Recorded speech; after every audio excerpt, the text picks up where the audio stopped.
There are ever more reasons to get enough sunshine or take vitamin D supplements if you're pregnant.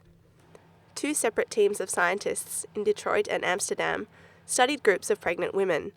They found that the women with lower levels of vitamin D had more symptoms of depression. It suggests that maternal vitamin D status is a risk factor for depressive symptoms in pregnancy. 1 in 10 women in Australia experience depression or anxiety in pregnancy. Vitamin D deficiency has been associated with depression before. But University of Sydney professor Rebecca Mason says that because depression can keep people indoors, it's hard to prove that one thing causes the other. It could be that the depression's causing the deficiency.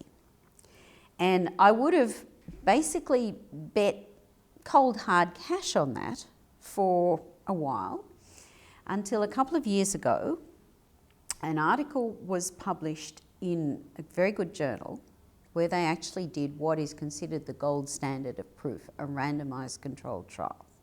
This trial, conducted with overweight people, found that the people who received vitamin D supplements noticed an improvement in their depressive symptoms. It would be interesting to do something like that in a group of pregnant women and see whether it affects not just depression during pregnancy, but possibly even postpartum depression. 30% of Australian adults don't get enough vitamin D. Simply leading an indoor lifestyle can be enough to make you deficient, as occupational therapist Prue Nix discovered 6 weeks into her pregnancy. I suppose I tend to think I'm a relatively healthy person, so I wouldn't think I'd be, necessarily deficient in anything.